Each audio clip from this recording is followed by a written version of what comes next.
Good evening, everyone. So today is Thursday, the 21st of May 2026. We're all gathering this time to do the evening chanting to show our respect and veneration to the Buddha for his kindness and compassion towards all sentient beings. When we are very fortunate to have this opportunity to be born as a humans, and there's opportunity to study and practice the Dhamma. Manobhosa and Pallavi came to take the tent down, that green tent, very heavy one. They just came to check first, and after noticing that it's dry, so we took it down. It didn't take a long time, a short time, so it was a good weather. And inside the tent, it was like a sauna, roasting hot. I was sweating as I was helping inside. But on the day when it was put it up, it took about 2 hours, more than 2 hours to put it up. And then still so many mistakes.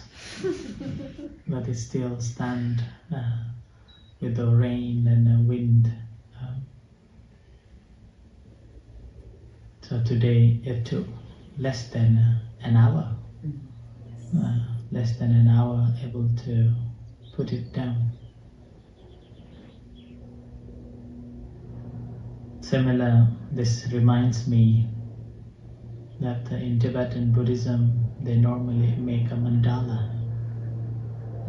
It's called Mahachakra mandala, made with the sand, different color sands, and takes many days to draw that mandala out of the colorful sands. And once after 3 or 4 days, sometimes a week of making that mandala, at the end of the day we'll just wipe, destroying it within a few seconds. A couple of days of work, within a few seconds it just destroyed. And that's the significance of the Dhamma, that when we make good things, it takes time. It really takes time. And good things requires persistent dedication, determination, consistency, and continuity. Only then these good things will grow, cultivate. Whereas to do bad things, it's very easy. To destroy, very easy. Within a few seconds and done. Within a few words, it's done. Within a few actions, it's done. And our mind is so a vulnerable state all the time. It's very easy to slip away towards the wrong or unwholesome, akusala actions than the kusala. Sometimes unintentionally, without knowing, we are doing some very unwholesome actions. We start from like a bullying, starts from like gossiping, telling lies, or speaking with bad intentions and so on. So we have to be very mindful that whenever these states of a mind arises, we got to be mindful that this is there now. I need to change. That's why the Buddha said, Khanti paramang tapoti tika. Patience and the forbearance is the greatest austerity. It requires a lot of patience. To do good things, we have to restrain a lot. We have to restrain our desire. We have to restrain our laziness. We have to restrain so many other things. Only then good things will emerge. Otherwise, within a short time or within a few moments, we will slip away to do bad things without knowing. And once we have done it, then we feel so sad. And sometimes they don't feel that it's sad, but until the result appears, then it becomes troublesome.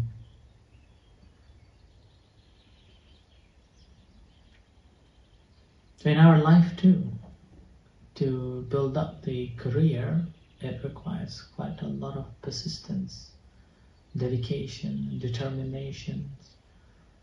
Only then our life becomes successful. When we look at ourselves, we always like everything should go as I wish. But the nature is such that it doesn't happen like that. That's why the Buddha said in the first discourse, the Dhammacakkappavattana Sutra, Yampi chang nalabhati tampi dukkham. Not attaining what one wishes is a suffering. So that is normally the case that we have. We want things to be like this. We want things to be like that way. We want them to be this way. We want them to behave in that way, and not behaving and not happening as we want. Then we are in suffer. We suffer. That's one of the main causes of a suffering that the Buddha said in the Four Noble Truths is a desire. Desire that I want things to be like this, I don't want things to be like that, and I don't want anything to be such. So that is the desire. And that desire causes the trouble, brings the suffering to us, which is the reason why we always have to protect ourselves, protect our speech, protect our physical action, and protect our thoughts. When we are able to protect and restrain, then we become mindful, and with that mindfulness, everything becomes normal, and we will have no suffering. So the main root cause of all the suffering is a desire.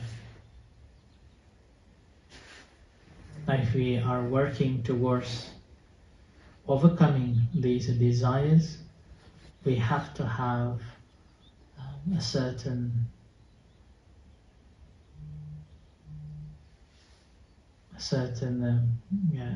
principles in our life, or also called the garawa, or the reverence, that we like to honor and respect or homage, whether to the people, whether to the place, or the things that are worthy of honor.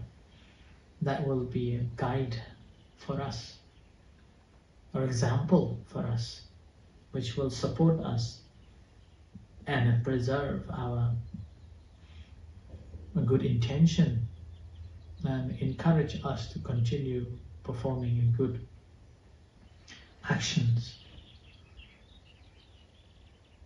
So regular chanting is like we are reverencing the Buddha, Dhamma and the Sangha as the fact that these are the worthy of respect. And this form of the respect is actually helps us to cultivate more wholesome in our life. It maybe varies the way we are reverent. Some may just raise our hands, others will bow down, and others will pay respect with some requisites, or kneeling and bowing, and in different ways one will honor. And that honor actually is learning to be patient and also getting rid of our conceit. We call it ditthi mana. So when we have that honor to the Buddha, Dhamma and the Sangha, then it's like we have a safeguard. The Buddha, Dhamma and the Sangha is always helping us in our difficult times. And every time when we remember these Buddha, Dhamma, Sangha as our refuge, as our reverence, then deep in our consciousness, we become conscious of our actions, and we will not be doing things that's unwholesome, knowing that every action that I do has a reaction. And that is actually the training for the spiritual gain, spiritual growth. Like the Buddha,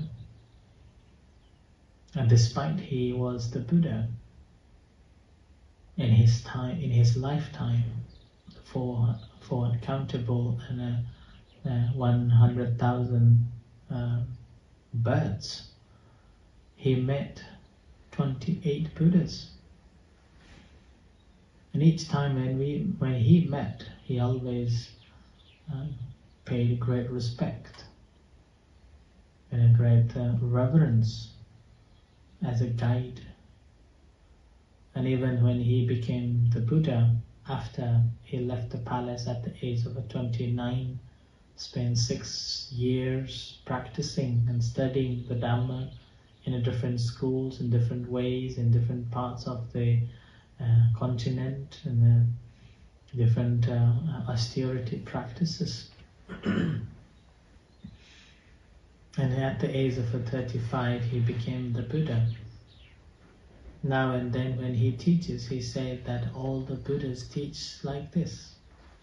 It's not just him. So if we really want to gain the spiritual development or development of our spiritual path, then we have to have those as the primary source of reverence in our hearts and minds. Then we become a person who is walking the path to liberate ourselves. Our action becomes pure. Our speech becomes noble, and our thought becomes more wholesome, which encourages us, or which is the foundation for the practice of a sila, and practice of a samadhi, and practice of a panya. And that's how we will be living our life very mindfully. We will not do things that's not wholesome. Every action that we take, it becomes wholesome. As the Buddha said, after 45 years of teaching, after he became enlightened at the age of 35, he traveled villages and towns and cities for 45 years teaching. And at the end, when he arrived to Kushinagar for his last breath, he spoke the last sentence or the last word.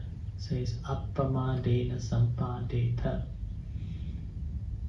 which means that live life heedlessly or live life mindfully, because all the conditioned created things are subject to cease. Nothing will remain. So with that, we will be embodying the teachings of the Buddha.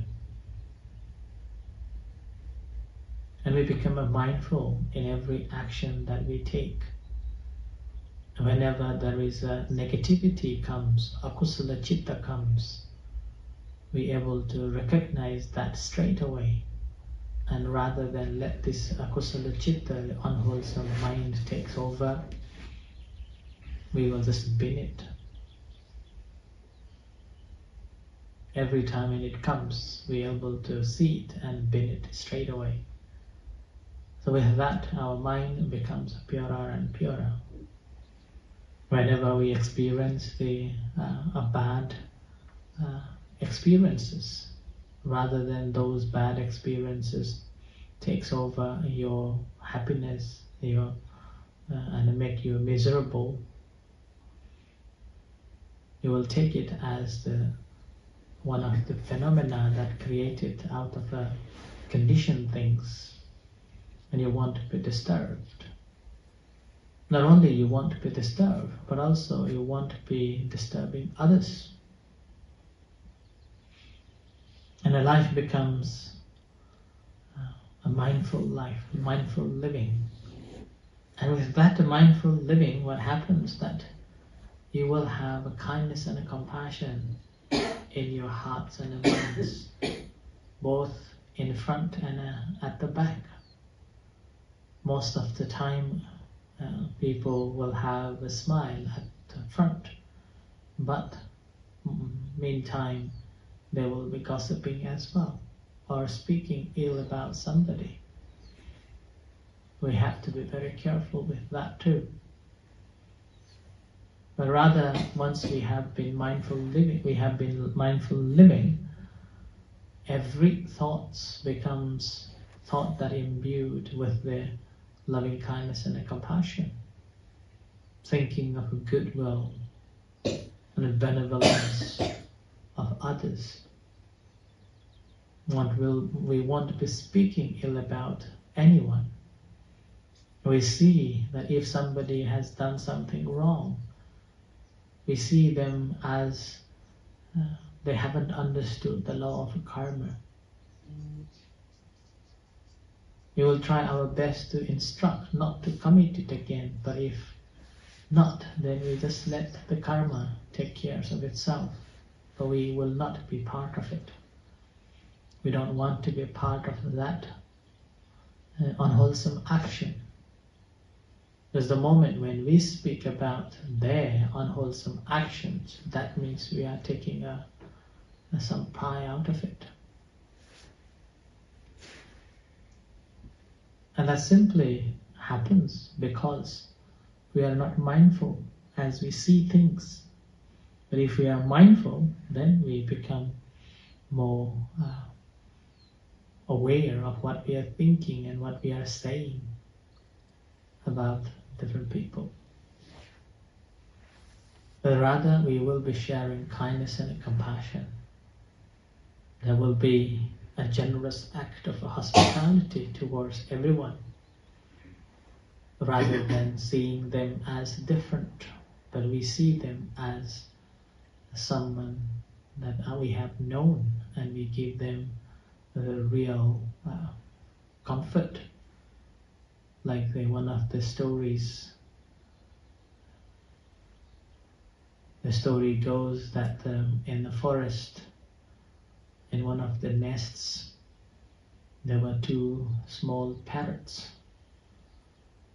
And it happened that one day was a big storm came, and with that storm, these two parrots separated in two different places. one parrot went to stay, or the bandits took this one parrot and took care of this, and another one was took care of by the ascetic who was staying in the hut.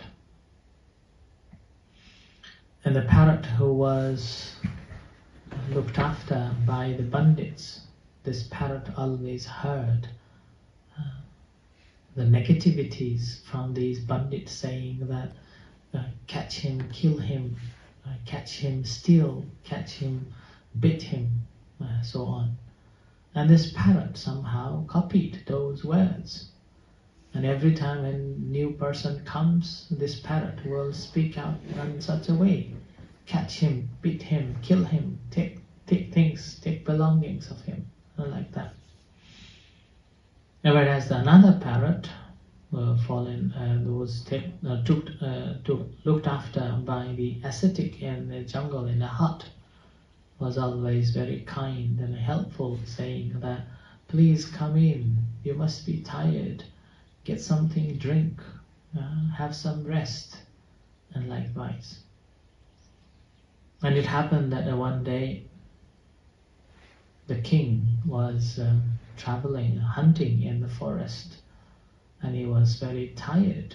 So he went to take a little rest under that tree where the bandits used to rest. Having seen this new person coming and resting under one tree, and this parrot that looked after by the bandit said out loud, catch him, beat him, kill him, take his belongings. So repeatedly this parrot spoke, and this king frightened, and then he thought that there must be some coup or enemies around, so now I need to run away. So then this king, rather than staying under that tree, he ran away to deeper in the jungle. And when he ran, and after a while he come up with this hut. This hut belongs to this ascetic, and this little parrot was also there. As soon as this little parrot saw this man coming, and out loud said that, oh, come in, you must be tired, take a seat, have some drink, spoke very kindly, welcoming him. And the king looked at this parrot and was surprised to see that exact similar parrot, but two different characters. One was so rough, and another one so kind and hospitable. So after listening that, the king felt so relieved, and all the scary and fear just disappeared, and he was puzzled that why this happened. So then he investigated and realized that, oh, it's because the association with the people are different. So that's why once we have become mindful, then our acts become acts of hospitality, and we will welcome them with a kindness and a compassion. And is simply able to develop that kindness and compassion in our hearts only because we have seen that every action that we take, it has a reaction, and that reaction often is driven by our desire, and that brings the unhappiness and the suffering to us. So we become mindful, and we learn to be mindful in our day-to-day life. By living that day-to-day life, we have seen that how comfortable our life is, and how light our brain is, and life becomes much happier. So we become kind to ourselves, and then the kindness to the others. So with that kindness to the others, there will be this hospitable mindset develops in our life, in our heads. So then we will welcome regardless of their background.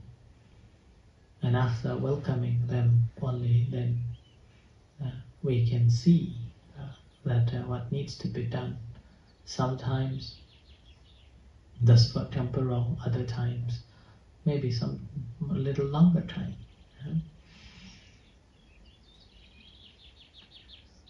These are only possible because we have seen that to build something is not easy. It requires quite a persistent effort and dedication. And with that persistent dedication and determination, we build up something. And that building up, it could be a moral or it could be a material. It doesn't matter whether the material or the moral practices that you have developed, it's very easy to destroy. And there are many that who are waiting to destroy it anyway. So that's why we got to be very mindful whatever action we perform. And we got our conscience should be very pure. There is no ill thoughts. And we're doing things with kindness and compassion. And it's again possible because we have the great veneration to the Buddha Dhamma Sangha as the idol that who had walked on the path and liberated himself, not only liberating himself but also gave this guide to all of us to practice. So we are very fortunate to have this opportunity to be born as a humans and have this fortunate to learn the Dhamma and the practice, so which will help us to be protected as well as walking the path on this path to find the true path and a fruition eventually to gain the liberation. So I offer this as a reflection for today, and let's do the chanting.